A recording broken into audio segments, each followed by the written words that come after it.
Hello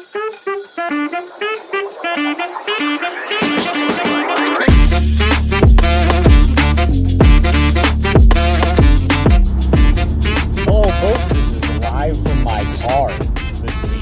I don't know what you're going to get, and I don't know how great the audio for this is going to be, or how good this episode's going to be, but I'm stuck in this car for the next 2 hours, so you're going to get a little bit of me chat. There might be cuts, edits. This is going to be a weird episode. Alright, didn't do one yesterday, but we're doing one today. Because I gotta ride in this car, and I usually end up talking to myself, and so we're doing it. We're just doing it, baby. We're here, we're with it, we got it. This is going to be weird, or maybe this will be the thing, you know? Maybe I'll just start doing this, just doing it in the car, because my wild animal-like family will be at my house all the time now, and the idea that I'll have an hour of silence to myself is fun. You know, it's a fun idea, a lot like the conspiracy theory ideas I have. This one is also fun. Also, don't have a computer, and I'm driving, so there's no Googling shit. So everything's off the dome this week. I won't be able to give you shit. So if I say something that's wrong, who gives a fuck? I'm not the news. In all fairness, I probably might be a little more accurate than depending on what news you watch. Some shit news, and fucking that. I'm tempted to say MSM, but it disgusts me. Because we've talked before, there's certain shorthand, fucking jargon bullshit that just, you say it to sound cool more than you say it to save time. And I know it. I can feel it, like when they say it, it makes me so angry. Mainstream media. I even hate saying that. Some of the terms I can't stand. They disgust me. Just why? Why? It's trash news is what it is. Anyway, so this is gonna be a fun one. Well, maybe. I don't know. This could be complete trash. You know, last week's, I'd like to take a second and apologize for last week's podcast. It was bad. I listened back to the first half of it, and I just couldn't keep listening. I know I got better towards the end, because I kind of like got into a bit of a groove and started to make some more sense than I was making previously, but good lord. Just misusing terms. Why? Like, arrogantly, too. Just, what? Let me preface this thing I just said fucking 5 minutes ago. Moron. Anyway, at least understand and know that anything that I might say about other people, I hold myself to the same standard, if not much higher. Because Jesus Christ, what a shit show. That was just bad. But yeah, everything's off the dome this week completely. So I'm gonna get lots of things wrong. I'm also very obsessed, but I'm newly interested in a Sandy Hook theory that I've seen on the internet. Oh. Well, that's gonna be a pause right there. Hold on a sec.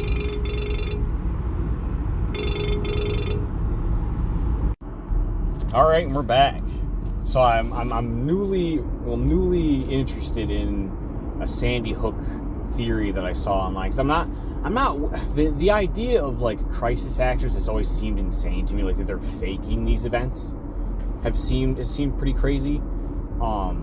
A thing that I've had this idea for a little while, because there's a lot of similarities between these cases, and it could be like the idea that like they get hyper obsessed with them, and they get hyper obsessed with a case. Like I'm talking about like a school shooter type person gets hyper obsessed with a case, and like they're thinking of doing it, so they get hyper obsessed with the other ones, and then they're trying to like do the copycat serial killer-esque thing, which makes some sense, but there's just parts of it that almost seem cult-like, and I've had this idea that these people are part of something larger, and that in reality what you're seeing is like these people are not, they're the type of society, but also I feel like they're easily preyed upon because they're so segmented, so alone, that it's possible they're finding groups on the internet to become a part of that are like, that they're hyping this up within themselves, that there's some kind of cult-like group that these kids are joining, and that there's people at the top of these groups that are influencing these kids to do these things and then bankrolling them as well. Because some of the guns that are used are so fucking expensive. Like this last one in Texas, like those guns are like $3,000 a piece. Like you definitely can save $7,000 working at Burger King. Right? You can definitely do that. People save money to buy a car. It's just, it seems so crazy to me that a person who's having a hard time, like, even, like, handling school, like, the things that they're incapable of managing in their life, but are capable of saving this much money and not having any kind of like spending. It seems strange. I don't know enough about the psychology of these people. It seems strange to my layman moron brain. And granted, I probably watch too much television, but it seems to me like there's some crazy cult out there, and it's got some charismatic, maybe not even charismatic, just some leader at the top who gets off on, because like, well, it's like a Manson-esque type thing. Like, I haven't killed anyone. It's like these kids have killed them. Have I maybe influenced them? Perhaps. But then at the same time, if you're that much of a narcissist, you would think you'd want people to know that you exist, so you wouldn't be able to hide for very long. But I don't know. It just seems possible. But so the idea that these things are fake to me doesn't make a lot of sense. It seems outlandish. It seems pretty extra. Even though I understand I'm less in the camp of like our government plans out and plots things. Yes, I understand that like there's been these, like the Gulf of Tonkin incident and times where they've actually planned to do things for sure and have actually done things. Yes, but I'm more in the camp of our government is it's a master class at capitalizing on any event that happens or foreseeing one and allowing something to happen. Not like they didn't plan it to happen, but it's like, well, we know they're doing something. We know they're doing it. It could be really bad, but it gives us an excuse. It's like, so do we let them do it? Like, do we let this happen because then it gives us an excuse? I mean, there's other world events that may be even going on right now that was sparked by a terrorist attack, by a malicious and wicked terrorist attack that maybe they knew was going to happen. Maybe they just let happen because it gives you permission, it gives you carte blanche. I only know that French dog. The only thing good that's French is the Three Musketeers. The movie, not the candy bar. The candy bar's fucking disgusting. The Three Musketeers movie is a fucking rule. Everything badass about the French is contained specifically within the Musketeers and the movies and books. Anyway, so that gives them carte blanche to just fucking turn the entire place into glass.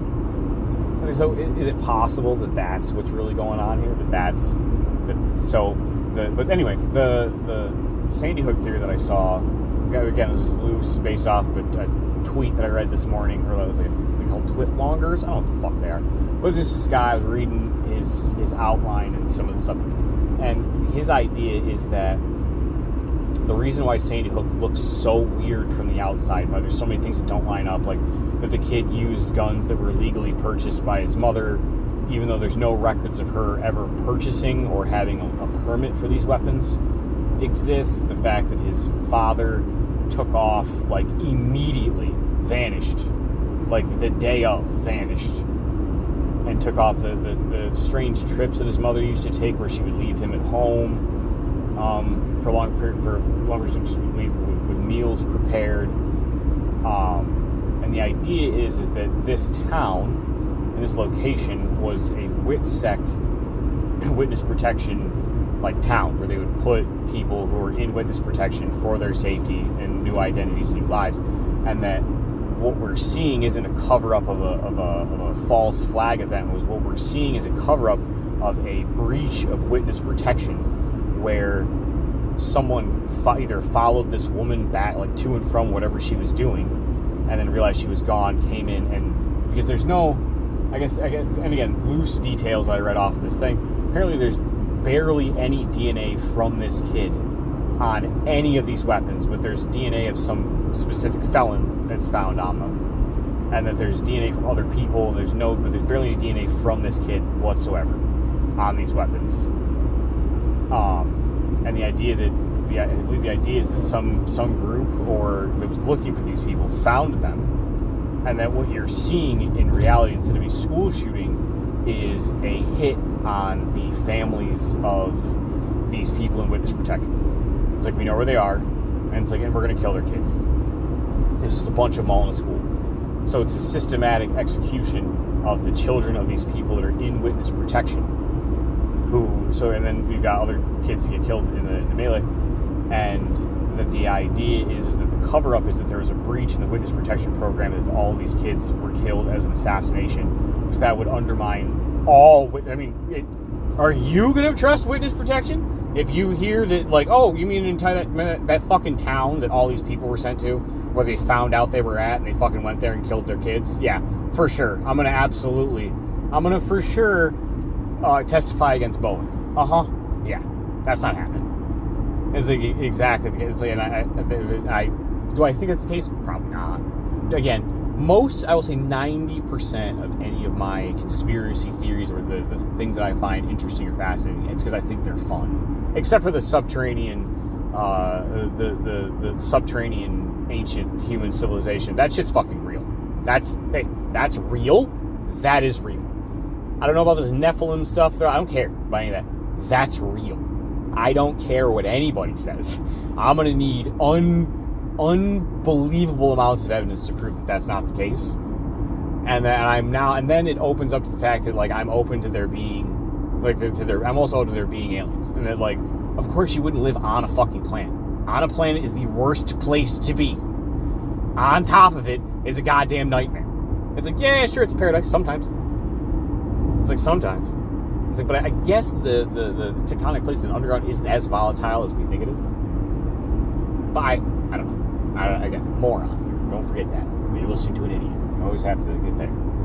But I thought that's basically what I know of it currently. It's like those little bits about the Sandy Hook like theory thing. I think it's fun. I'm gonna look into it some more and see how much of it holds up, how much it doesn't make any sense at all, which I'm sure there's tons. But that's the thing. Also, Manhwa of the Week. Manhwa of the Week. What do we? Let's see. I haven't picked one yet. It's soft though. I got some notes though. I think I remember some of the notes, so that's good. We got the memories good this week. That's a fun one. But Manhwa of the Week this week, I think, is going to have to be Nano Machine. And Nano Machine is a very popular one. It's got a lot of chapters, like 200 and something. It's ongoing. It gets a lot of hate. Because there's a very common thread that runs through all manhwas. I think I don't know if I've talked about, but they're always marine, which is just like Chinese martial arts or Korean martial arts from ancient times. Or it's or there's some kind of a system. They love game worlds coming to life. It's a big thing. I like it a lot. And this will involve status screens that you'll see where someone has a level and there's progression and they get abilities and like a game comes to Earth, or like people become players as like a way to, so like portals will open up to other worlds and then people will become players, and like people will be chosen and given special powers, and you'll see a status window and they're supposed to fight against the invading force. And it feels lots of them are exactly the fucking same. Well, a lot of them are the same. I'm crazy and I love that stuff. So a lot of my recommendations may end up being pretty close to that. This might also cause me to branch out because I might have to find some other stuff. But the model is Nano Machine, and so Nano Machine centers around Chunsuma. That's a different one. The names are tough. Again, I'm driving. I don't have stuff in front of me, so I don't have the name. But the name is Nano Machine. You can still find it on the same website from last time, SureComic.net. But it centers around this kid who's like, it starts off, he's running from an assassination squad that's trying to kill him because he's the bastard son of the cult leader, because this is the demonic cult like I was talking about last part. This is the heavenly demon cult. I called it the heavenly demon sect. It's never. I think it's called that sometimes, but it's usually a cult because they have a cult-like following for their leader, who's supposed to be the embodiment of the heavenly demon. The heavenly demon has a name. I can't remember right now, but has like the embodiment of the heavenly demon. And there's usually like heavenly demon martial arts that they use, and they're just unbelievably powerful. They're basically like a god. But it centers around this kid. He's the current cult leader. Has multiple sons, which is very common in these Mariman ones, is where like the cult leaders will take on multiple wives and then have multiple sons, and then those sons all compete against each other and their respective clans to become the new head, and then their clan becomes like the top clan out of the multiple ones. It's very common in these manhwa for that to be the case. So he's a bastard son. So his family, his mother doesn't come from a noble sect. She's just like some little side sect bitch or usually there'll be like a house slave where they don't come from a sect at all. And he's running from them, and like he's about to die, and this guy pops up, seemingly a time traveler. Which again, I'll tell you right now, that's never fucking brought up again. Like, this is a fantastic. I love it to death. I reread it recently because there's been a couple of breaks, so I kind of like lost the plot. I've been reading so many other ones, and I've been so deep inside those. I lost the plot, so I forgot who the main character. I forgot really what the fuck is going on, because they kind of they come out weekly, and it's like I'm reading other stuff, and I'll give it time and breaks in between. So like I kind of lost it, but I reread it again recently, and this guy pops out of nowhere. Like, I'm pretty sure he's a time traveler from the future. He's like, "Oh, I'm your ancestor. Came to give you some help." And he like injects him with these nanites, nano machines, pick your sci-fi, nano bugs, whatever the fuck you want to call them. They're called nano machines in this. He injects him with these, and then they have the ability to heal his body and amplify his ability to learn, and they can basically record things that they see, and like anything he sees, they record and take visual pictures of it, and he can download the information directly into his brain from what the nanomachines have observed. Basically, like he goes through, like, he powers up super fast and becomes an unstoppable god. Lots of people hate that. That's my preferred main character is an unstoppable god. I don't care. Well, there's no. I'm not, and I know. Listen, I'm about to say something, and you are an avid listener, and I love you. It's going to sound this way. I'm not making fun of you. But there's no character progression. Fuck it, I don't need character progression. I don't need it. I understand some people do. I understand that you like that, and it's fine. It's great. But I don't fucking need it. This guy's just a badass. The progression in this is just watching him get strong. I enjoy you know he's going to win. You know there's no chance.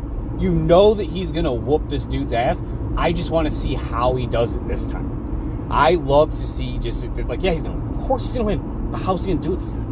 What kind of bullshit is it going to be this time? What kind of unbelievable plot armor? But as long as it's good, it's not just stupid.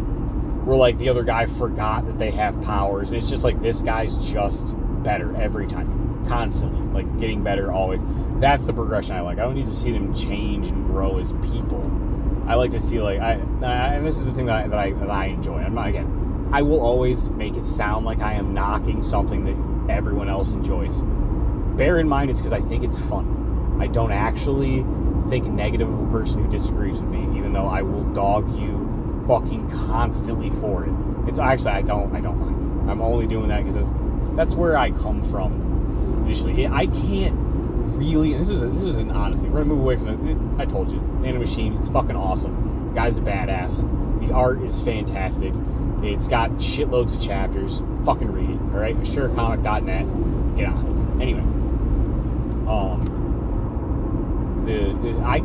I have this, and it's a genuine problem that I have in all of my relationships now, is if I can't make fun of you and you don't make fun of me, there is only so close I feel like we can get. Like, there's only so much that, like, I can share, because, and it's isn't even like a knock, I understand that that's how normal people are. Like, normal people don't fucking trash each other for every single possible weakness you might have all the time. I get that. But at the same time, I don't feel like people give a shit about it. Like, I feel like it because when I make fun of you, or you make fun, this is the way I see it or take it, is like, you're my friend. And friends to me are like, I've had to also realize that the way I view friendship is different than what everyone else has ever talked about friendship. And that, like, friendship to other people isn't as deep and as meaningful as I seem to take it. I had always imagined, like, yo, we're like fucking family. Like, I will fucking die for you if you're my friend. And I've realized that that's not how most people view their regular friendships. Most people are like, yeah, okay, we're buds. Like, that's cool, we talk, it's fun. But they're not. It's like, that's the stuff you do for your family, I guess. So it's a very weird thing to, like, come to those realizations. That the way I have viewed, it hasn't been that every friend I've ever had has done nothing but fucking betray me or stab me in the back or Like, it's that I've been wrong about what the level of the friendship that I'm involved in is, and like what that actually means to normal people.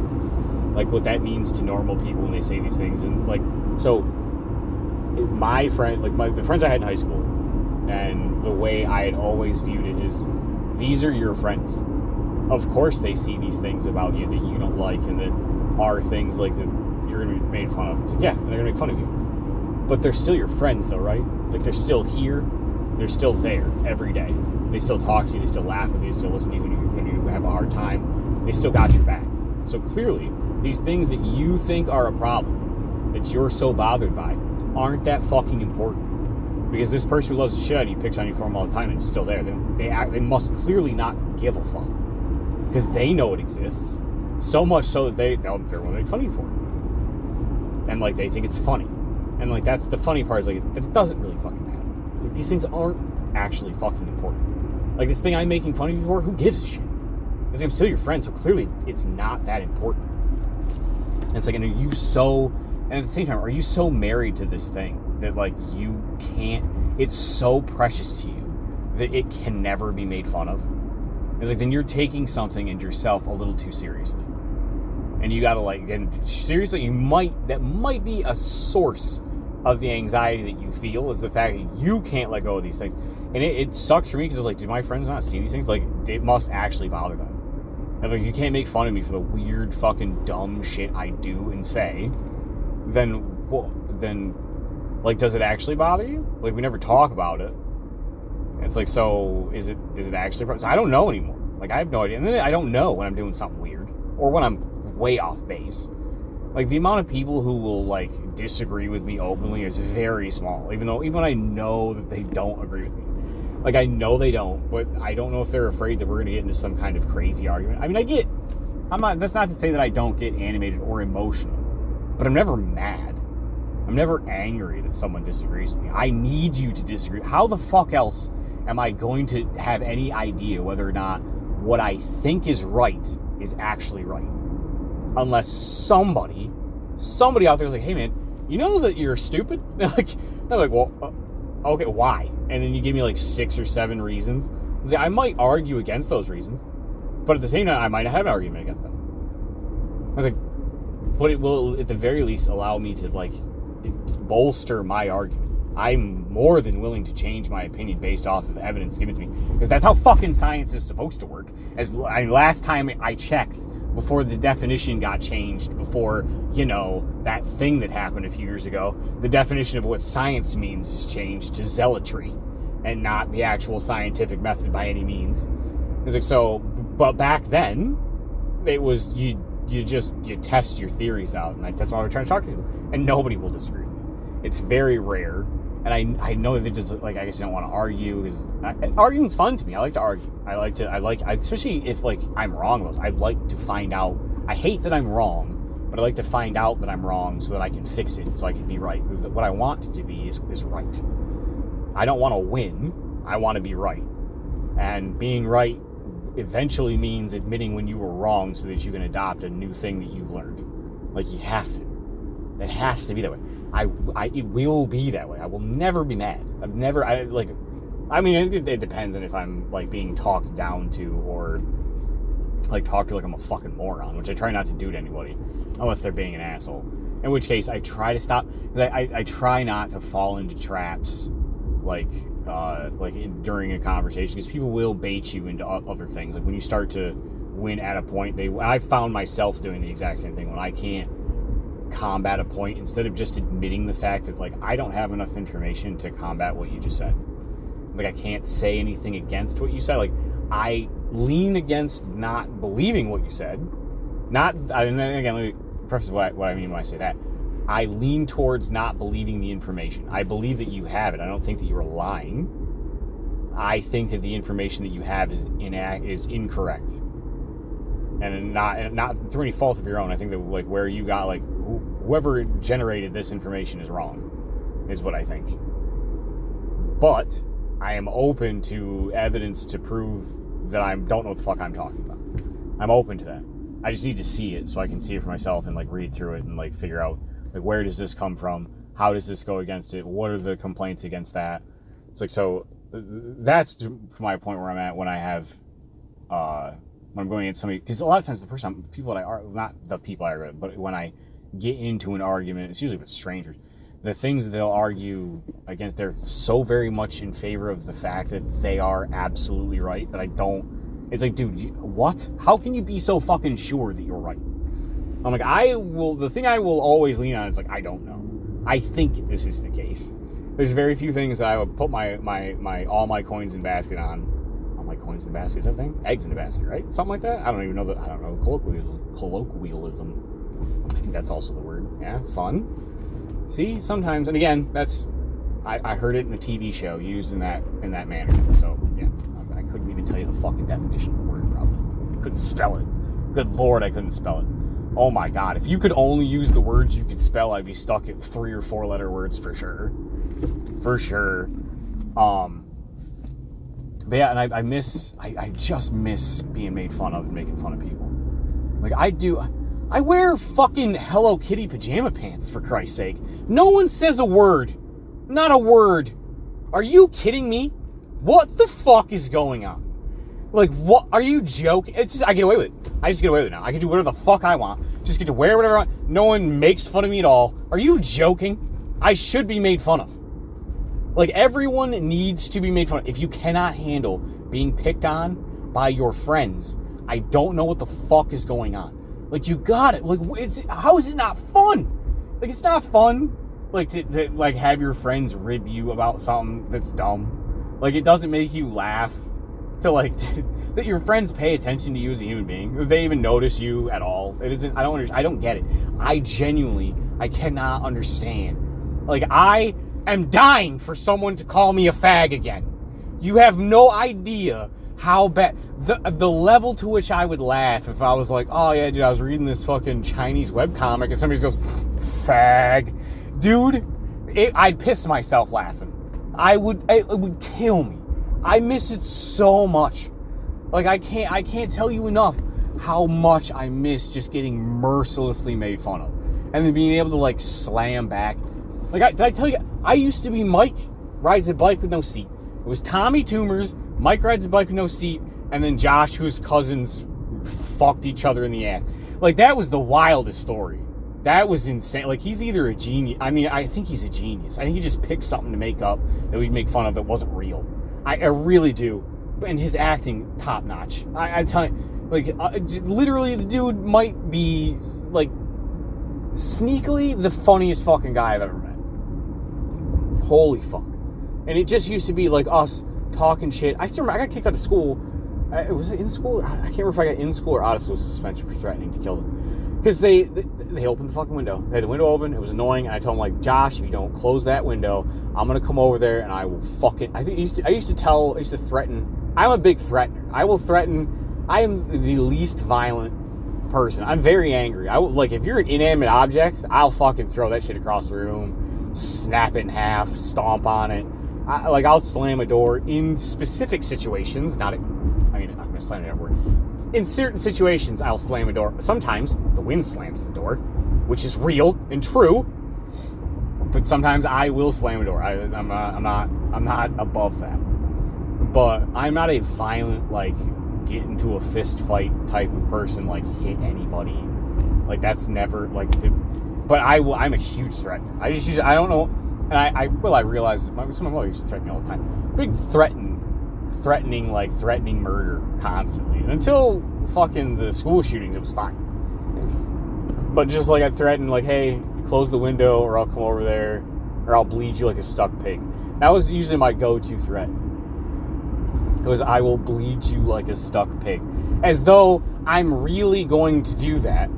It's like, yes. And, like, here's it. Yes, I've thrown desks across the room. Yes. It's like, I kicked a blackboard. Absolutely. Okay? That one really sucked. I had to pay that off. That sucked so much balls. A pregnant girl stabbed me in the arm with a pencil. I was angry. And, first of all, I never get into physical altercations. Like, a physical fight, I've been in, like, 3 in my life, and they were mostly when I was under the age of 16. So, like, being in physical, it's not a me thing. I don't do that. Mostly because, like, no, it's just a bad idea. I'm a huge pussy. Let's just get that. Let's get this all out of the way. All right, I'm a huge pussy. Right? Like,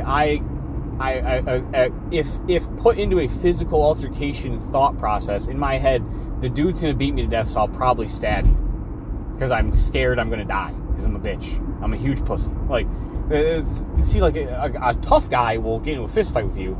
I am a pussy. I think I'm gonna die or get my jaw broken, so I'm gonna stab you as many times as possible to prevent myself from getting fucking beat to death in the street. That's how, see, I'm a bitch. I'm a huge pussy, not a fighter, not a tough guy. So, I got kicked out of school because I've been kicked out of school so many times for such random dumb shit.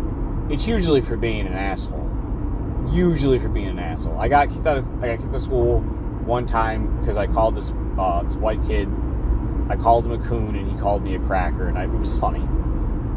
So I got kicked out of school for that, which makes no sense. I'm black. And again, who cares? Who cares, dude? It's like you super having fun with it. See, this is how we break down racial barriers, right? You gotta stop acting like these words have unimaginable power. Like, can we quit pretending like the N-word has some kind of special magical properties? It's like, granted, if you say it in the wrong place to the wrong person, it has the magical property of a black dude beating the shit out of you, which I don't think is right. Like, people should be able to say words, and then, like, what are you, a child? Like, oh, you can't handle it. You can't handle the fact that the man said the bad word to you. The man said the bad word, and you couldn't handle it. What are you, fucking 4? Grow up, dude. He's called me a name. Hey, teacher, he called me a name. Shut the fuck up, dude. Jesus Christ. It makes it real cool to be black when you, like, oh, you mean these black guys that flip out when you say a word? Like, oh, look, you get to make the, you know, I'll tell you right now what racists think of you when that type of shit happens. Look, you can make the monkey dance, and all you gotta do is say one word. Say one word, and they all go crazy, slamming against their cage. Because you act like a fucking wild animal at the drop, like a word, like you're hypnotized. Are you insane? What are you talking about? Like, it just blows my mind, the fact that people are so hungry. Like, he said the N-word. Cry me a fucking river. What are you talking about? It's like there's enough shame in the world for people who do dumb shit like that. Like, this idea that the proper response to it's like, oh, it's because they're not getting their asses kicked anymore. That's why they do it. It's like, is that it? That's the reason why? It's like every person says they haven't had their asses. There's plenty of people who have their asses kicked, do a lot of dumb shit. A lot of dumb shit. And so we're meeting a lot of non-violent acts with violent acts, and the reason for that, and I don't give a fuck how bad you get if you hear it, and you're like, well, you're one of these people that get mad at me. It's because you don't have the intellect necessary to combat the problem. So you think, well, I'll fucking hit it with a hammer. It's like, well, again, you've been manipulated. It's like you've been manipulated and you've been used by somebody. I go, fuck if somebody calls me a nigger. Okay, and? Is it because that's supposed to elicit some kind of, like, special response? Am I supposed to pound on my chest and act all crazy and threaten to beat you up because you said a word? It's like, this isn't fucking Hogwarts, bitch. I don't care. Like, eat my ass. Use it. It's fun sometimes, honestly. But again, I'm gonna say this though, for some of you out there, and you know who you are. It's nigga. All right. Even if you're gonna repeat when somebody says it, nigga, nah. I wouldn't throw the hard ER on there. That's gonna be a little aggressive. I mean, granted, use whatever word you want to, but when you're trying to say like nigga, you need to nigga practice. And this is another problem. You're not letting white people practice. You gotta let. This is why they end up fucking up. This is why they fuck up, and they're like, well, you know, he's just walking around here saying nigger all the time. It's not what he's saying. He's saying nigga. It's like they're the same word in theory, but not in practice, right? So, like, you gotta let them practice. These white dudes, they're not getting enough practice saying the word. So that when they say it, it sounds racist because they haven't had the what's up, nigga. You know what I mean? I have to practice. I don't use it very often. I sound very white when I talk. I gotta slip into dark mode. Much like a phone, I have a dark mode setting. I will code switch. I work with a dude. I work with a guy who talk. I mean, and he's more like he's more black culture than I am. He's raised around with white people.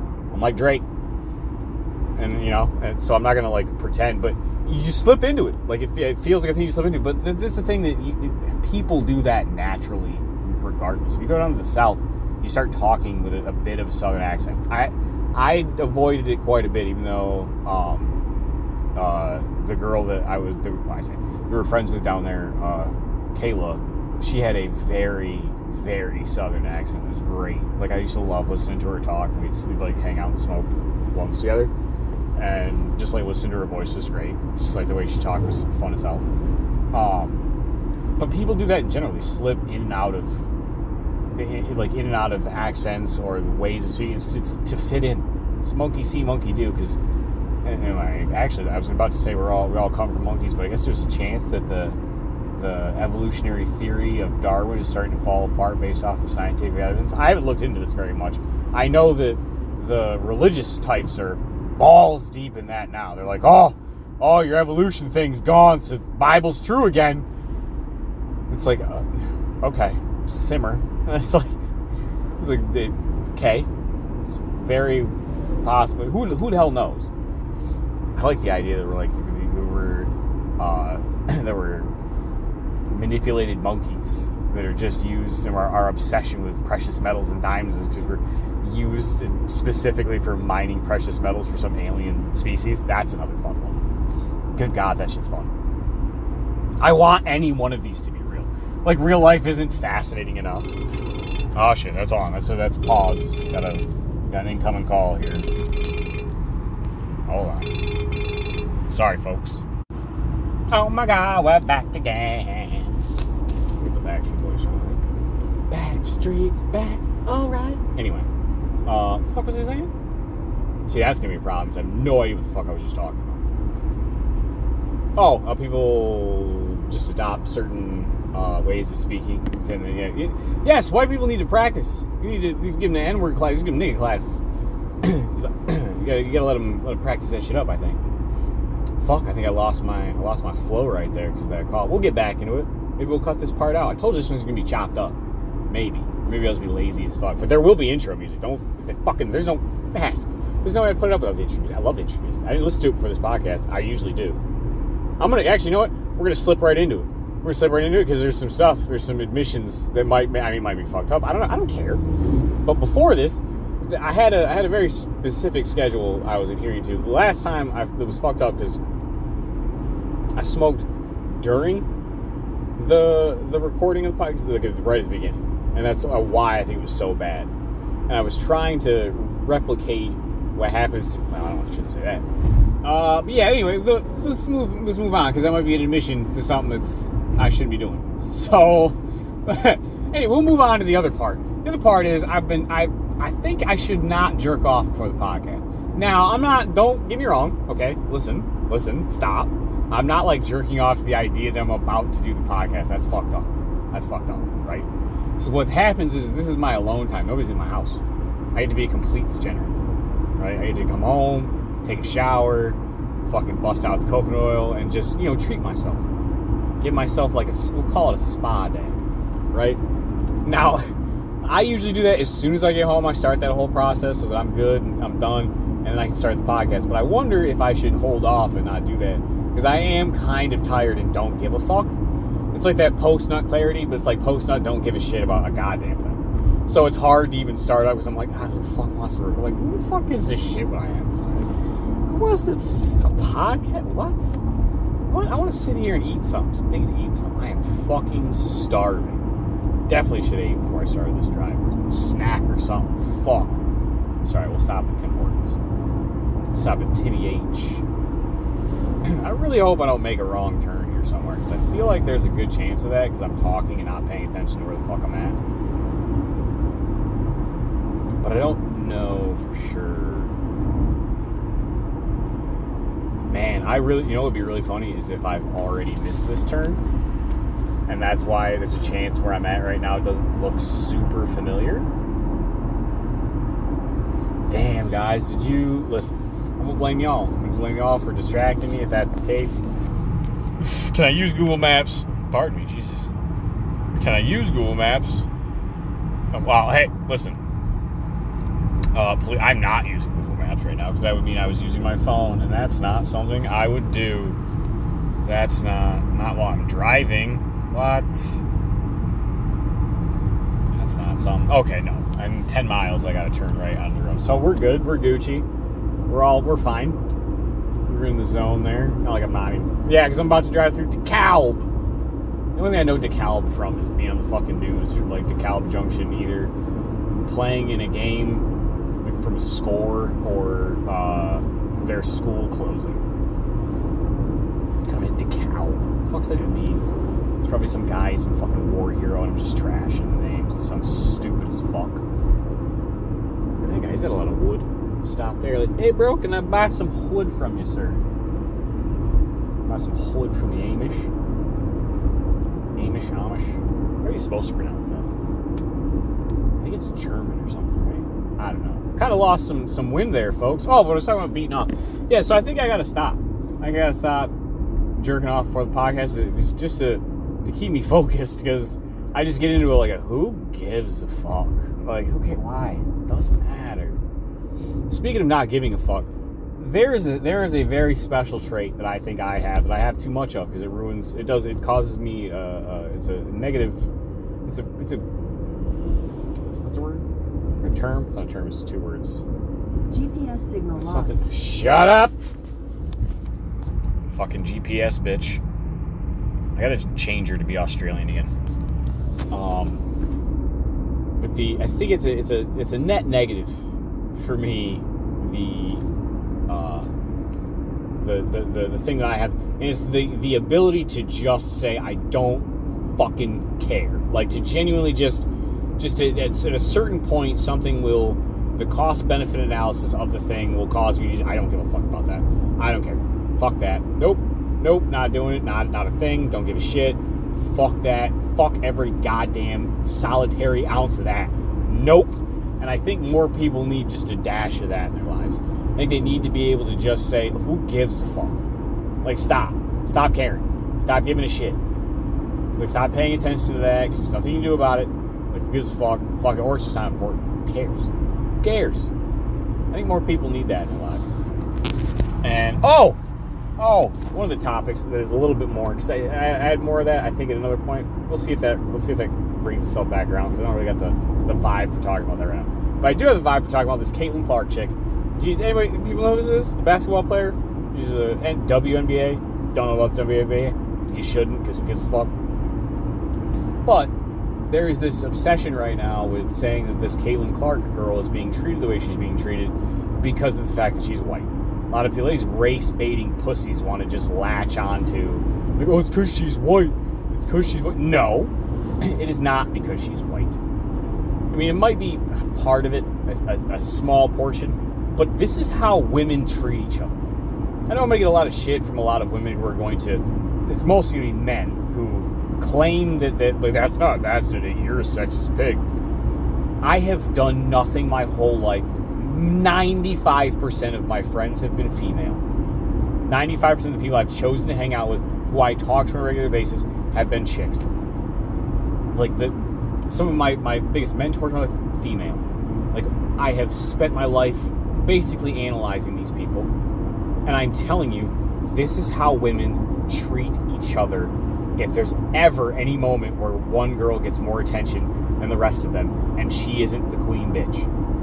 It's like someone in this group, like, I'm telling you, I promise you, you will have seen this in other avenues of female sports if you paid attention, but nobody's watching. Nobody cares. And it's like, and that's part of the deal, is that this girl has brought more eyeballs to this sport than any other female has, for anything positive, mind you, because Brittany Griner, her fucking lurch-looking ass. Like, but in a positive way, where people are watching this sport and talking about it. They cannot handle it. That is why her teammates have not come to her aid. It's not because she's white.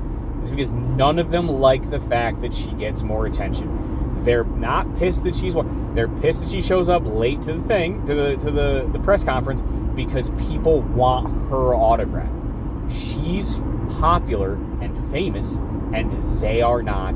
And that is where the problem is. That's where the problem lies. That's the thing they cannot handle. Now I think I drove past the thing, because that's what the thing was telling me when it told me that it had to... God damn it.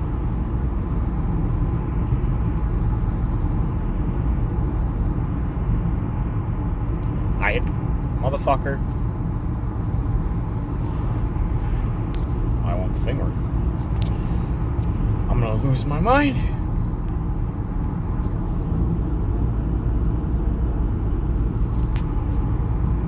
God damn it. So it gave me a notification. Nope, coming up on it. Yeah, okay. They cannot handle the fact that some other female is getting more attention to them. You're watching how women operate when they are left alone to their own devices. Do you I don't get how people don't understand this. It's like, where have you ever seen a group of more than fucking 3 to 4 women ever be? Like, have you never worked somewhere where there's lots of women? Have you ever watched how they treat each other? It's vicious. Like, there is a thing that men will do. Men will find this weird fucking way where you just fall in line. There's just, you may not like the guy who's in charge. You may think he's a fucking asshole. But if they're competent enough to lead you, you will allow them to lead you until they fuck up enough where you say, fuck you, fuck that, we're not doing that, and everybody, and mutiny. And they all just mutiny. And they all decide you're trash, you suck at this, fuck you. But there's none of that. You'd think that these women would be able to see, hey, look at this. People are actually paying attention to our sport for once. Oh my God. There's a chance. Holy shit, there's a chance someone might actually watch this boring ass sport where nobody dunks. Holy shit, no way. You gotta be fucking kidding me. Oh my God, hey, great, good for us. Like, this is fantastic. This is such good news for us. Like, this is so great for us and what we're trying to do. The amount of money that'll be able to come, there's more eyeballs watching the sport. Listen, if people are watching her game, that gives me the opportunity to go out there and show you what the fuck I got. I'll be out there like, listen, you want to watch the Caitlin Clark game? Fine, great. I'm going to be out there scoring points like you've never seen in your life. Because that's exactly what happens in the male-dominated, like in the male leagues, is that's what happens. If you don't think for a second, these people don't acknowledge the fact that you're watching someone who's great, or if they don't take it as a personal challenge. Nah, I'm going to go out there and shove you when you're not looking just cuz. And then, like, as a teammate, I'm not going to help my team. I'm not going to help them. That doesn't happen. Like, that very rarely, and if it does, it's not because this person gets more attention because they're better. Is that you go out there and you show these people that they don't deserve the attention because you're better. That you're the one that has the skill and the talent. And that's what these women would be doing if they actually had if they had any semblance of an idea of, like, or wouldn't, like, cut off their nose to spite their face. Right? That was saying. You know what the fuck I'm trying to say. But no, that's what it's not race. It's because she's white. Like, what? Would you stop? Stop that bullshit. God, I hate it. I cannot stand these people that just constantly want to make it work. I will not be happy until this color of my skin is regarded the exact same as your fucking hair color. Because that's basically genetically all that it means. It's all that it predisposes you to. This is ridiculous that your skin color determines your behavior. Your behavior and your beliefs are based on your skin color. There's no genetic fucking basis for that. Like, it's definitely culture, the culture you grow up in. And I'll tell you right now, the inner city American culture is dog shit. There's this idea that, like, this gangster culture that's perpetuated in rap music that, by the way, is funded by white people. So it's always been funny to me that, like, this rap culture that's been funded by white people has been seen as, like, the preeminent black culture. It's like, so the evil white man that you don't trust, you trust when they're funding you to put out a message in your community. It's like, so you think, what? Hello, McFly? I don't understand where you get this fucking idea from. So these white people are very pumped about your community being the way that it is, and that so much so that they're willing to fund you and your music that's promoting this behavior and this lifestyle to more black people. It's like, so do you think that it's at all possible that this might not be beneficial? If you think these white people are evil, follow your beliefs to their end goal and explain to me how so these are the good whites because they're giving you money. You know, that thing. It's like, is that it? It's just to promote this idea. It's like, do you think maybe you're being paid to promote a dog shit idea into a community so that that community can stay the way that it is? Because there's a lot of money to be made off of keeping an entire group of people ghettoized. Do you think that it's at all possible that promoting that keeps certain people in office or keeps certain positions, high-paying, multi-million-dollar positions in these government locations in place? Because the more there are, the more funding it gets. So the more money that they get in their salary to manage these programs. You don't think that that's at all possible? It's like, I don't understand how, like, people are only so evil. It's never like, oh, this could happen. It's like, no. And then when it does happen, it's like people just, they bury their head in the sand. Like when they were wildly wrong about something, there's no ownership of like, holy fuck, I was wrong about that. Like, there are things that I've said that if I were as wrong about them as these people were, if I were as unfucking believably wrong, like proven wrong, I would at the very least be able to go, yeah, I was wrong. Like, yeah, I was wrong about that. I admit when I'm wrong about things that the other person didn't know I was wrong about, and I have to bring it to their attention. I had to do that this last week at work. I think I may have talked about that already. I was bitching and moaning about a movie. But yeah, I have to. It is imperative to do so. Because if not, it cheapens it whenever you are right. It steals that victory of being correct about a thing from you. Because it's not always about winning. But I want to win because I just want to be right. It's like the winning for me is being correct. It's like I was right. It's not about like I won the argument because this person couldn't formulate a position that was good enough to like actually question the theories that I'm putting forth or the ideas that I have that I'm putting forth with any kind of like credibility. That doesn't mean like, oh, I won, yay. That's like beating someone at a video game they don't know how to play. Like, who gives a shit? Like, cool, I beat someone at a game they don't know how to play. You know how easy that is to do? Any idiot can do that. Any moron can do that. It's like, but to be right in the face of like constant attack feels good.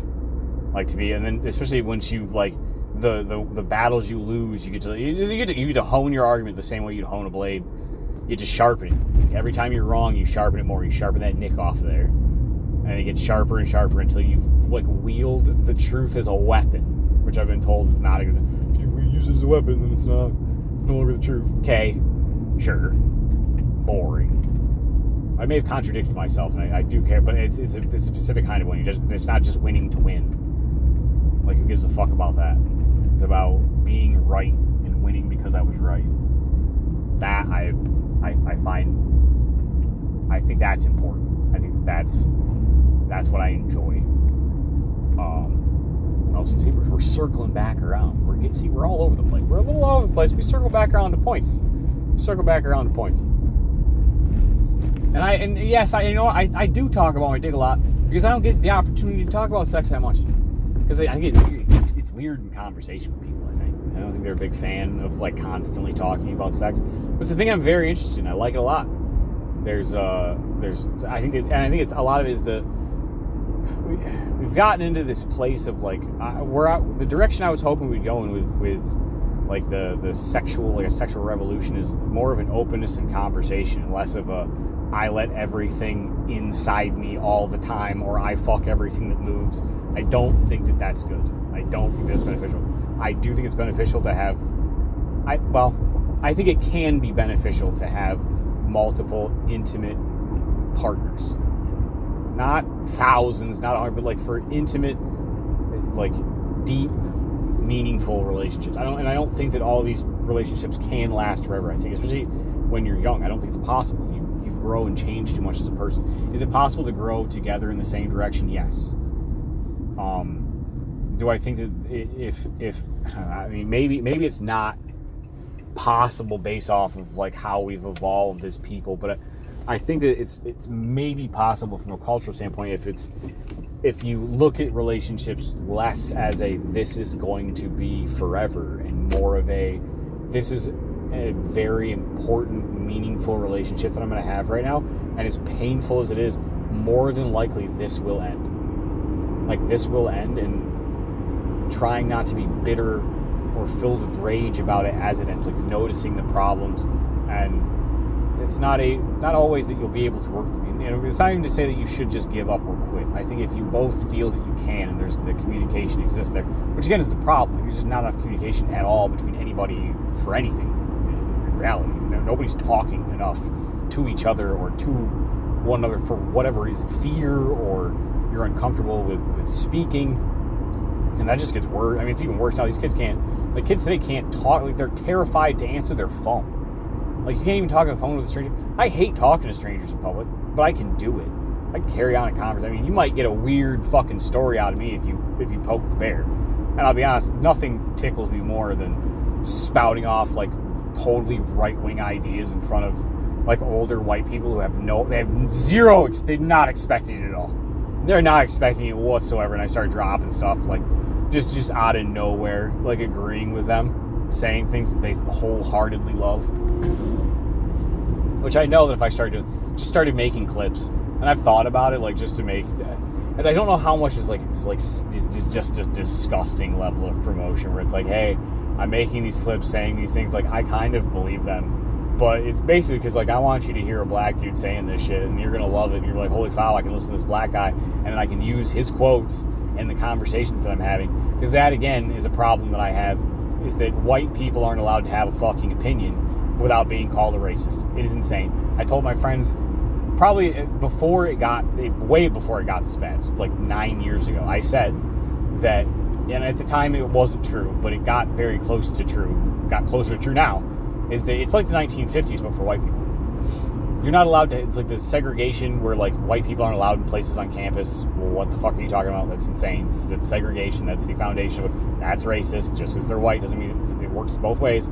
It's like you open up the argument, it creates the argument that we're not equal. It's like you want to say that black people are better, so you're creating the argument again where now so white people aren't allowed to defend that. Like, you're allowed to say black people are better and not be racist, but when they say it, they're racist. It's like, what? It's like, so when you say it's true, so you understand that it's exactly the same. You sound exactly the same as people from the 50s. Like, as racist whites from the 50s. You sound just like them. You're spouting their exact shit. It's like they're spouting white supremacist ideals, and it's like they don't understand that they're doing it.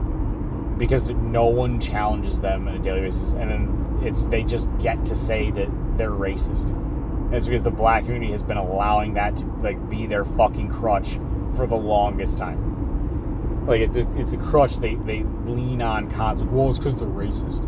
What the fuck are you talking? Okay, and like, and are they really? I have a very specific, and I know that lots of people disagree with me on this, and I don't. But fuck you. Like, fuck you. You're soft.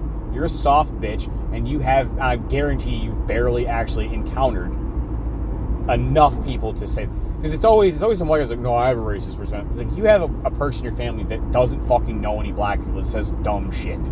I guarantee, because that's what 95% of the people I've ever met that are even self-proclaimed racist are just people who say dumb shit because they don't know black people.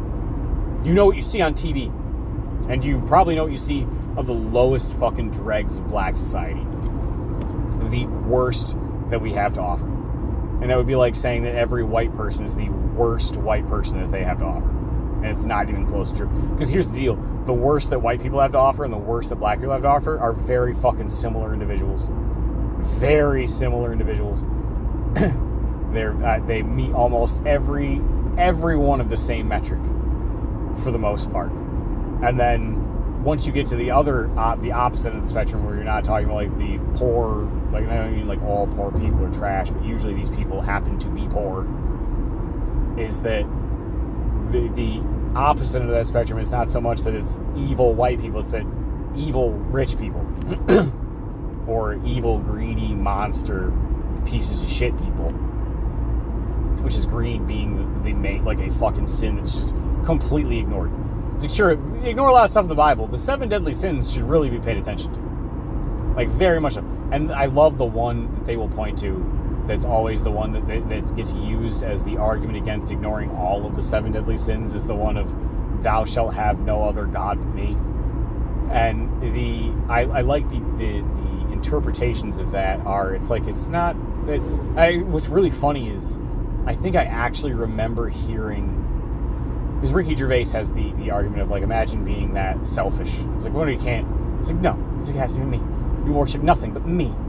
It's like, and how is that not arrogant? It's like, well, that's if you look at it that way. And of course, what's funny is, like, of course a look at me entertainer would, and it's all entertainers. I mean, that's what I'm doing right now is, hey, look at me. So it's, of course, that's how you would look at it, and that's how your interpretation of that would be. And not that everybody has something that rules their life. And if it's not God, it will be something else.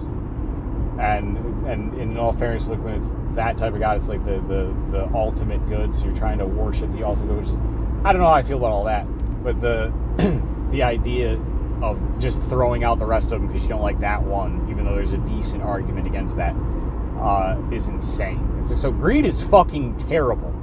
I don't understand why everybody doesn't realize, like, the greed's the problem. Because I don't know if I because I brought it up and I brought it up. I'm losing out on weeks here because the last one I didn't. It's so bad. It was so bad, guys. I'm so sorry about that. We're gonna not do that again unless it's with a specific purpose. This one might not be great, but I'm in a car and I'm trying to make up for the fact that I didn't upload anything yesterday. What are we at time wise? Let's see what this recording's at. Holy shit, we're at an hour already. Well, I got another. I don't know what I'm gonna talk about. Sex, probably. Sex and tits. God, listen, we're at the hour mark now, so we're gonna start talking about some wild shit, I think. And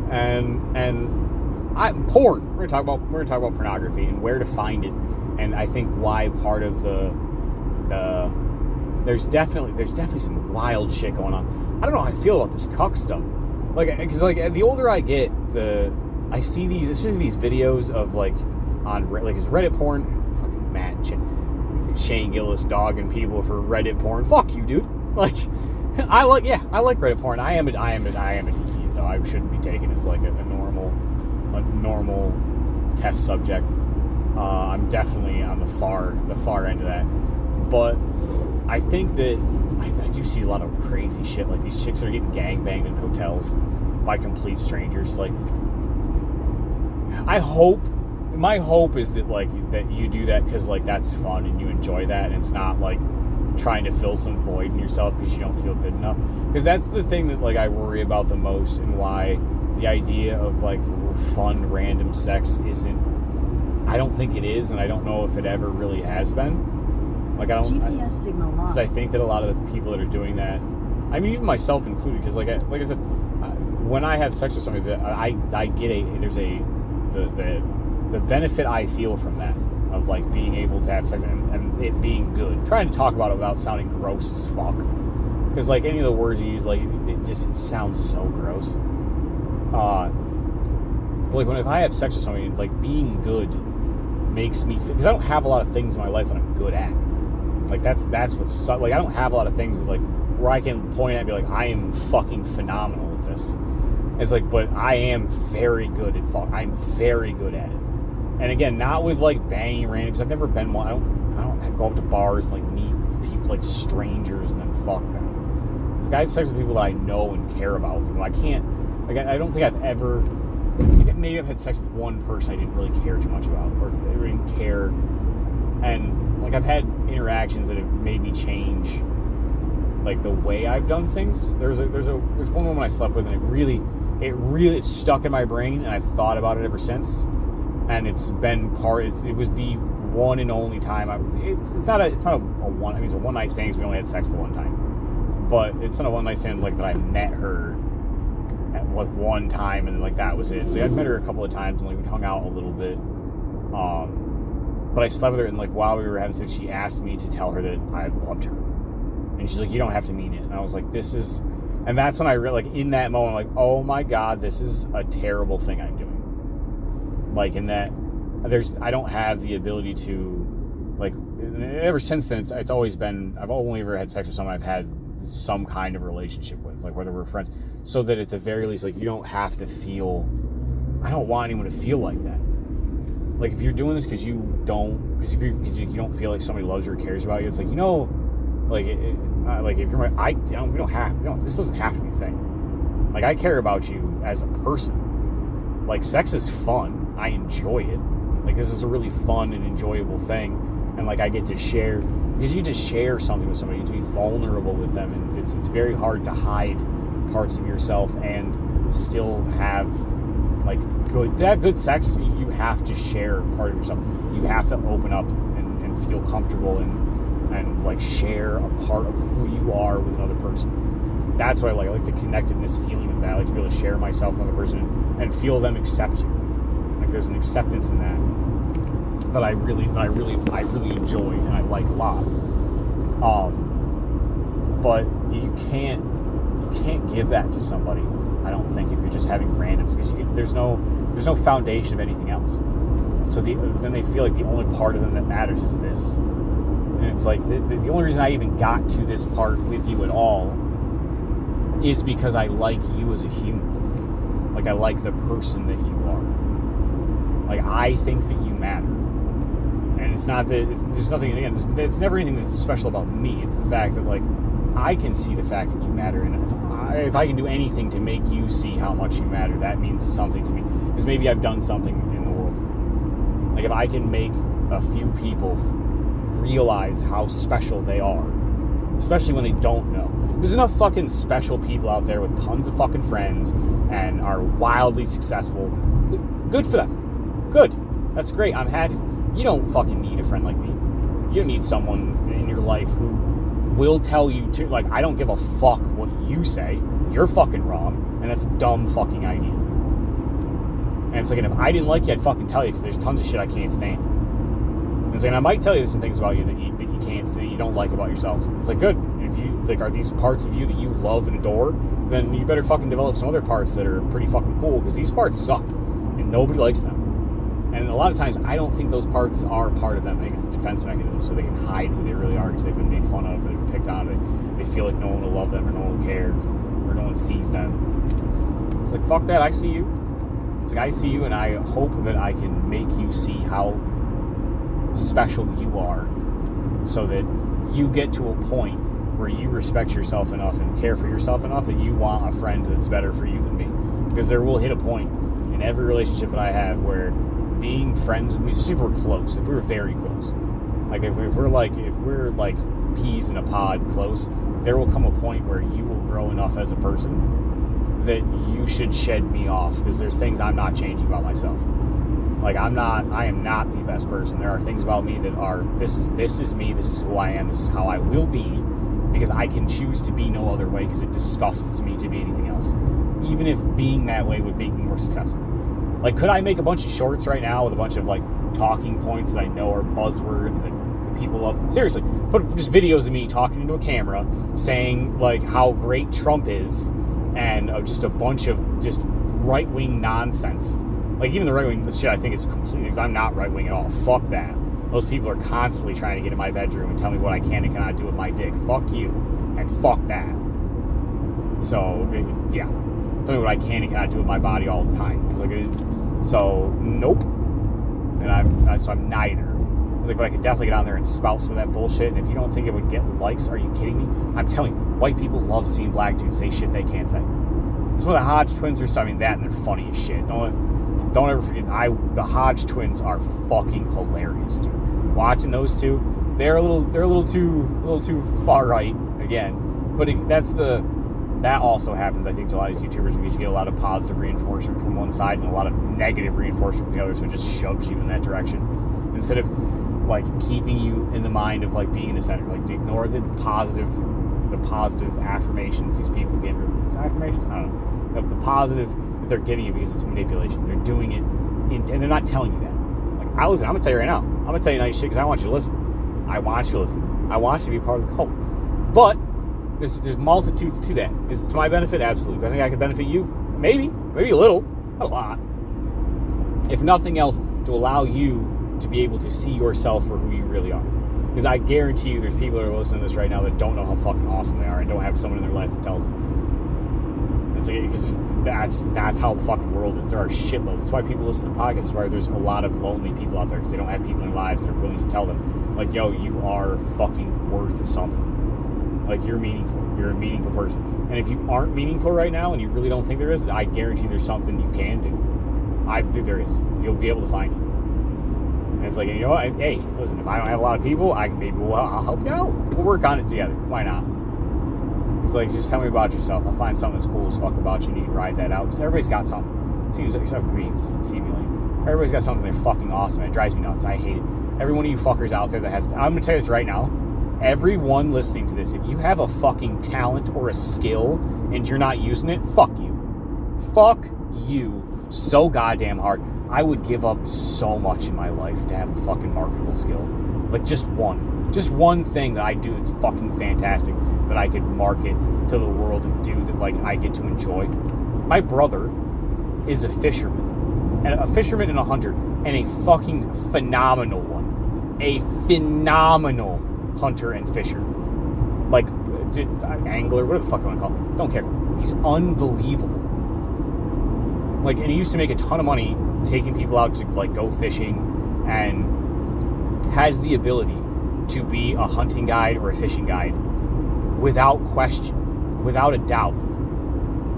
And all he would ever have to do is take a camera. Instead, he does a job that takes him away from his family for shitloads of time every week. Just shitloads of time. Shitloads of time he's away from his family. Makes him fucking unbelievably miserable.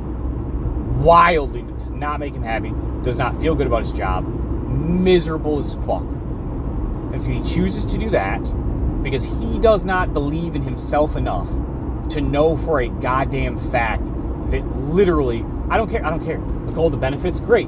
Those benefits, you're gonna need them. It's like, so that you can, so you want the benefits so that you can go out and do what when you're 50? That's fun. Do tons of shit when you're 50 or 60. Great. That's awesome. Or, flip side, you fucking put a GoPro on your chest, record yourself doing everything that you do, and then start a YouTube channel and make millions of dollars in endorsement deals. I guarantee you take him less than a year. Take him less than a year to get his first endorsement. I fucking promise. Just pulling in fish the way that he does. Just talk your right-wing bullshit too. Just spout that off. I guarantee you, the amount of endorsements that you will start, that will just roll in. And now you've got a business that you can hand off to your kid, who also, by the way, loves to hunt, loves to fish, and loves to spend time with dad. It's like, now you get to work with your family all the time. It's like, and you'll make more money. And at a certain point, I don't know when people are going to wake up to this fact. And I know that it's like, yeah, no, it's easy to say when you're not fucking flying off to Spain. I could absolutely sacrifice all of my time and all of my mind to make a bunch of money for my family. What the fuck am I actually giving them? What am I giving? I'm not going to fall into this idea that greed is the greatest thing in the world, that money is the only thing that matters. You have to have this and you have to have that. Why? For what? For what? Most people have been poor for most of their lives, so they might as well have just been fucking dead. It's like, you live in the United States, for the most part, you're fucking rich anyway. And comparatively, like, you're not doing too fucking bad. And it's hard. It's hard. I do the same thing. It bores into my brain that I'm not doing enough. And I see all these people that have all this stuff. And it's like, I don't see what the price they're paying. Like with my brother, I see the price he's paying. I see how it makes him miserable. I see how he's out of shape. I see how he's in pain. It's like, I don't want that. Like, yeah, you have a beautiful house. You have a beautiful home. Your children will be, like, they'll never be poor. They will always have. You know what they won't have? These moments with you that they'll never be able to get back. Like a version of you that didn't have to go through the emotional stress of the shit job that you're doing, that you don't have to do. It is not fucking required. But you're making sacrifices. Is it worth it? For me, I don't think it's going to be. I don't think it is. Maybe I'll be wrong. Maybe my kids will be fucked for their entire life. Or maybe they'll have memories of me that mean more than, like, more money that they could have had or a bigger house they could have grown up in. Like, yeah, it's cool. It's a big old apartment, the big house we live in, and you never see your dad. I don't know if I'm right. I have no idea if I'm right or if I'm making the right decisions, which is the thing that is one of the hardest things to emotionally like to deal with is the fact that I'm the decision maker for like family. I make these decisions. I have to make these choices, and like this is what we go with. And I could be wrong. I don't know. I don't have a clue. It's like I can follow in the path of other people. I can see what they did and the choices that they made. And I don't know if the sacrifice is really worth it. I've talked to a couple of people that there's a guy that I work with who did do that, and he says he regrets every minute of it. He says if he could go back and do it all over again, he wouldn't. Not at all. He'd rather be broke and spend time with his kids. And granted, I'm not like, we talked about it before, I am not super dad. I'm not like, we go out to the park and we play and we do all that stuff. It's like, but I like to be home. You know what I mean? I like to be home for those moments when something's necessary. Like, there's occasions where a conversation has to be had between me and my son. Like, we have to have a talk because he doesn't understand something. He doesn't get it, and his mom can't do it. Like, his mom, like, there's conversations that Christina and Tanis are going to have that I wouldn't be able to I won't have the perspective, the necessary perspective. That's why it's so important to have like a mother and a father in the home. There's perspectives for your life that these people just don't have. It's not that it's necessarily a bad thing or that these people have done something wrong. It's that like they just don't have the life experience to have that perspective, and it's impossible for them to have ever had it. They can only maybe have it secondhand. All right, you fuckers. I'm going to take a break real quick. I'll be back. Maybe. Probably. More than likely. I'll be back. I just got to grab something to eat real quick. All right. We just ate, and we're back. I was famished, folks. I was famished. Hopefully a full belly doesn't starve for that all the time. Been trying to stop that, too. It all depends on like what you're eating and stuff, though. So, as I was saying, it's going to be... I feel like it's been important for me to be home for some of the conversations I've had to have with my kids, and just to help out. You know what I mean? For me at least, that's felt more important than just making a bunch of money. And I don't know if I'm right. I won't know if I'm right. If that would have been more important, or it would have been better. But I know that I'm trying to do this, so hopefully that works. Maybe. Who knows? Again, I'm not super dad, so I'm not trying to pretend like I'm spending all of my waking moment with my children. But most of my time is spent at home. I'm in the house. I love nothing more than them around me. So I would love like a bigger place. I have just a room where they have to be buzzed in, obviously, because they're wild beasts. I don't just want them wandering into my space. Like I love just to have them around. I'd also be kind of cool with. We had like some giant mansion, and like they're all like her family all live. I don't care. Like let a ton of people all live in my house, as long as I have a section of my house that's mine, that they don't get to come in and fucking touch and do anything with. I just need to be by myself. Yeah, the rest it's all fine. Buy an entire road, have like an entire family living there. I think that thing would be pretty dope.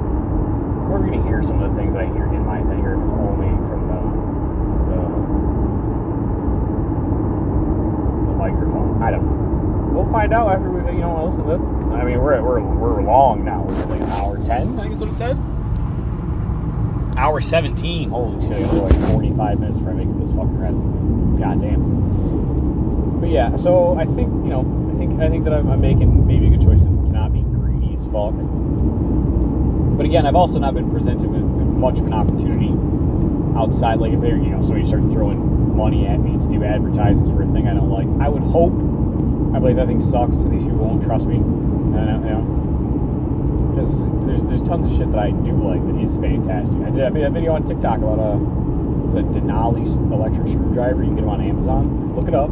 Just type in like Denali DENALI screwdriver on Amazon. They're $20 to $30. This thing has as much power as a fucking drill. All right. And it's just, it's a pocket. It's basically a pocket drill. It's not an electric screwdriver. It has way too much power. I mean, you can. I don't want to say it has too much power because you can adjust. There's 3 different power settings on the side, or not the side, but on the button. So you can set it to not fucking drill straight through a piece of wood. But yeah, you could put a drill bit in this goddamn thing. It's fantastic. I highly recommend it. As like a gadget. I'm a gadget loving guy. I'll waste all of my money on gadgetry. Like, if it's a cool little gadget or a little thingamabob, bro, I'm all about that shit. 100%. Oh man, like, and for shit I don't ever do, like, ever. I bought a laptop. Well, this is before the vid. I bought a laptop and controllers with the back, like all the stuff with the idea of like taking my laptop, because we were hanging out a little bit at the time, every once in a while. So I was like, I'll bring my laptop and I can just like hook it up to a monitor or whatever and play a bunch of party games. I have a ton of fucking party games on my Steam account. I'm like, oh cool, I can set it up on this. Oh, I might even be able to like record us playing or something. Then fucking the vid hits and I have a laptop that's used. I mean, it sat around and did nothing for quite a while. My son used it. I forget I have it now. I have it now. So I built my son a computer, so I have a gaming laptop I literally never use. I don't even know where it is right now. The more I think about it, it might be in that. No, is it that bag? It might be. No, because last time I used to use a Fire Stick. I've been taking a Fire Stick places to watch movies and TV shows. Download Get Smart. You guys are using Get Smart. Well, I hope you know what it is. Get Smart's a TV show from I don't know what year it's from. I want to say it's from like the 60s, but I don't know. I don't know the year that it's from, but it's basically like Inspector Gadget. It's the guy who does the voice of the original voice of Inspector Gadget, and the Inspector Gadget character is basically like loosely based off of is the character he played in Get Smart, just like a goofy special agent, like spy guy. It's really funny. The first episode is kind of bland, but it does give me like a nostalgic feel for that kind of time period of television. Like the amount of TV shows that'll have dead air or where something's just not happening, but like it makes you kind of feel like you're in the moment. I do find myself feeling a little too impatient for those times when I'm watching some of these things. And I think I have to like really start paying attention more to that as a thing, because it's definitely preventing me from watching some things I think that are good. Because I've allowed myself to have my attention span is shortened a bit, and I think some of that has to do with like depression type shit. I'm not like bold that I'm depressed. I just don't feel the best, but that's waves of that. Anyway, like it comes and it goes. It's not something to like harp on or like, oh, you need to. I'm really depressed right now, so I need like just some time. I don't need none of that bullshit. This is just like it's an emotion that happens on occasion. That most of the time doesn't really come from anything other than anxiety for problems that I don't really have much control over, and things that'll more than likely be fine. So we used to, it's that like leftover monkey shit. I usually call it leftover monkey shit that like makes you think, well, there's a problem. I'm gonna forget about it, or there isn't a problem, so you start manufacturing problems. So well, I gotta make something up, because I mean I feel it. I feel like everything's going to shit. We're all gonna die. I always forget what direction I'm supposed to go. It's gotta be. I gotta take a right. Ogdensburg is that way, so Ogdensburg is backwards. See, I was thinking of this when I had my phone. I fuck these up all the time. You'd think, I go often enough, you'd think I'd be able to just flat out remember where the fuck I'm going. But, not always. Not always. Aluminum Workers Memorial Highway. There's a lot of memorialized people who usually are dead. Do they die? A bunch of aluminum workers die building this bridge or something? It's totally possible. Mental health professional services. Cool. But yeah, I'm on my way to the reservation in Messina. Well, I guess outside of Messina. I can't remember what it's called. Akwesasne. It's the Akwesasne Mohawk casinos up here. I've been there, not a big fan. Not a huge fan. I wanted to play blackjack, but I wouldn't want to play with a bunch of people, because I feel like there's a bunch of rules for blackjack and you get all mad. I like the roulette table. Roulette table's kind of fun. Like betting on odd, even, or red or black. That's fun as shit. I guess there's a way you can bet where you break even. There's a guy who was telling me about it, and they probably won't let you do it for very much. Where it's like, hey, you can, we can't. Yeah, we're gonna restrict your play.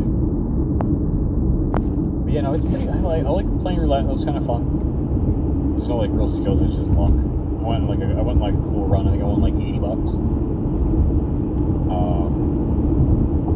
I do have a real problem. I am a huge like all in, like fuck it. I do like again. We talked earlier about my. It's a good thing and it's a bad thing. This fuck it, because it leads to a lot of fun, a lot of standing up for myself, not taking shit from people. There's a lot of benefits to it that I think other people would see great success in their lives if they applied it in certain situations. But I apply it in almost every situation I'm in, and that's where the issue comes from.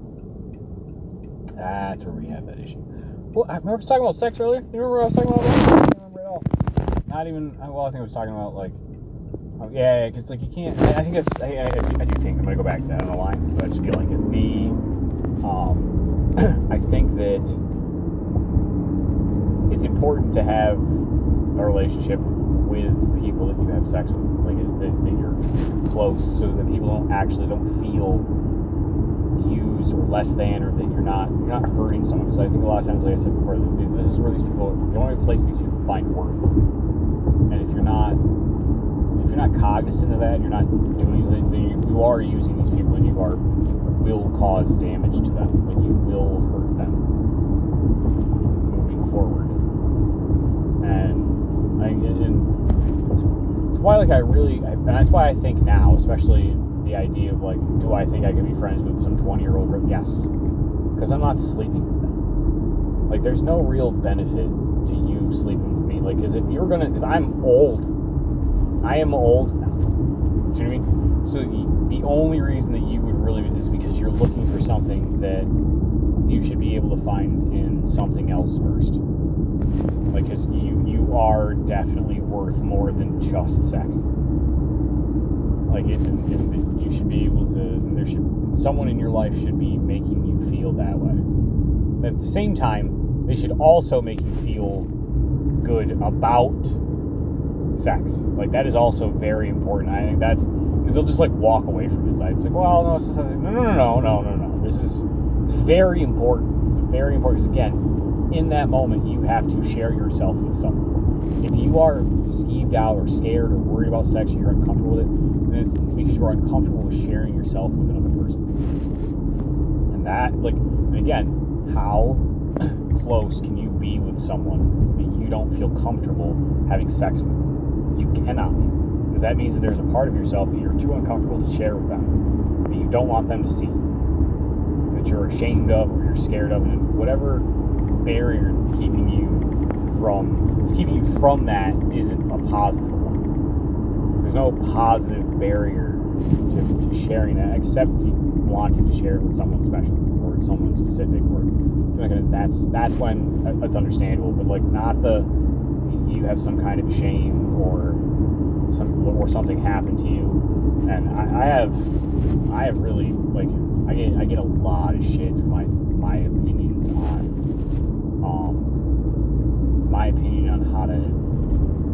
how to handle or how to live with or work through like being sexually assaulted. And in my view, the way I look at it is that someone has taken something. Like, no one's a victim forever. Like, you were made into one for a time. It's like the place that you stay at now is a mental prison that's been formed by your fear. So have they instilled that inside of you? Yes. Like, do I think that you have the ability to stand up on your own 2 feet and stand against that? Yes. Like, I believe in people's ability to take back what was stolen from them. Like, someone came into your life and took advantage of you and stole a part of you. And the only person in the entire world that can stand up and take that part of you back is you. And I don't think that happens enough. I don't think that these people are told that enough. I think that at a certain point there is too much coddling. And there's a point where consoling someone and making them understand that they didn't do anything wrong, that there's a point where like that stops. And now is the hard work. And is it fair? No, it's not fair. Someone did something wrong and someone took something from you. And now you have to work. Yeah, I know, it sucks. It does suck. But you can do it. You can do it, and you should. Like, for yourself, you owe it to yourself. And you can. Like, you are capable of doing this. You will be able to stand up and take that back and own yourself again. And not be controlled or victimized by this person forever. Because that's what happens when you allow this to continue. Mentally, they still have control of it. Never left that moment. And it's not to say that, like, to say, like, oh, it's easy, you should just be just, no. It's very hard. It's going to be unbelievably difficult, but the work at the end of it will be worth it because you'll be whole again. It's like you'll be whole again. And there's just these people like, no, you shouldn't. The cops aren't going to do anything anyway, and not do this, not do that. You're out of your fucking mind. I've never been as disgusted. I had a conversation, I had a fucking argument with this moron on Facebook years ago where they basically were saying that because the likelihood of these people being prosecuted and sentenced, and this is all based off of like data that they had read, because they were spouting out numbers. So whenever anybody does that, I start Googling what the fuck they're talking about so I can see where they're getting their information from. So maybe something, I don't know. They were spouting out something about like the percentage of rapists that are never found guilty. And it was some huge number, like 60 or 80%, something like that. It was nuts. It was a huge percentage. And then I like, wow, that's a lot. So I looked into why that percentage was so large, because the argument they were making is like, well, if you know, it doesn't matter if you turn them into the police because nothing's going to happen. It's like, look at the conviction rate for rapists, and it's like, this is the willful mischaracterization of data. When I looked at it, the number was so high because they were taking into account like all rapes that happen. So rapes where the person doesn't know who their attacker is, which is most of them. And again, this is reported. Because again, there's a problem of not reporting, and it's the idea that you tell people not to do this. And the only people that would support the idea of not doing that is if you are a fucking rapist yourself. There's no fucking reasonable, don't say anything. Are you out of your mind? Abso-fucking-lutely say something. We will hunt them to the ends of the earth. What do you mean? So, no, let's not say anything. What? But and not taking into account the amount where they do know their attacker, and it is a family member. It's like that percentage is way fucking low, way lower than that. It's still too high because like these people, if found, and then the other time is there isn't enough evidence, or these people recant their statements. It's a lot more nuanced than simply bad things happen to women and they report it and nothing happens. Like, that's not the fucking case all the time. But you can't convince anybody of this because they see 5 or 6 things, or their small window of like this is like their tiny sample size. Well, this one time it didn't happen for this one person. It's like, okay, and do you know all of the facts in this case? Do you know every single thing about it? Did she tell anybody? When did she tell somebody? When did these things happen? And it's always, if you ask these questions, you're always an insensitive piece of shit. And it's why they can't have men interview women advocates, because your seed is insensitive when what you're trying to do is get to, it's how men and women don't function properly. It's why women get all mad when you tell a guy a problem and start trying to solve it. That's because that's what our brains do naturally. Like, naturally, that is, when you tell me a fucking problem, the very first thing my brain starts to do is try to solve it. That's all it does. Do you know how hard it is to sit and listen to anyone? This is, I'm going to move away from this specific topic, because we're talking about any problem that you have in your life. Listening to a fucking woman describe her problem to you, and then I didn't want you to fucking fix it. I don't want you to sit and bitch and moan about a problem all the fucking time either. How about that? That drives me fucking insane. Because guess what? You're infecting my fucking brain with your problem, right? If you're, hey, I have this problem at work with this guy and I just want to bitch and moan about it. Well, why don't you do this, this, this, or this? If I fucking anyone wants me to solve my problem, I don't want to listen to you fucking bitch and moan all the goddamn time. That's fun. Oh my God. I love listening to people fucking complain all the goddamn time about problems that they're not trying to fucking fix. Like, at a certain point, you're the problem because you're not doing a goddamn thing to fix it. I'm so fucking tired of people who want to do nothing but bitch and moan about a problem that could be solved if they would fucking make a change. It's called make a decision. Do anything. I don't fucking know. Just take a second and think. Just think. Do something different. Because, it's a certain thing where if you do nothing, the problem is you. Because everything else is working as it wants to. Because they're all fine. They're all fine with it. Because they're not saying anything. I was like, you must be fine with it because you're not saying anything. You're not doing anything. That brings me back to this specific topic I want to talk about. I think, because I talked about it earlier. If you don't do something about a problem, you don't give a fuck about that problem. Period. I don't care if talking about it, tweeting about it, bitching about it, moaning about it, none of that's doing something. If you aren't doing something about a thing, you don't fucking care. Because you can't care most of the time. Like, the stuff that's going on in Gaza and Israel.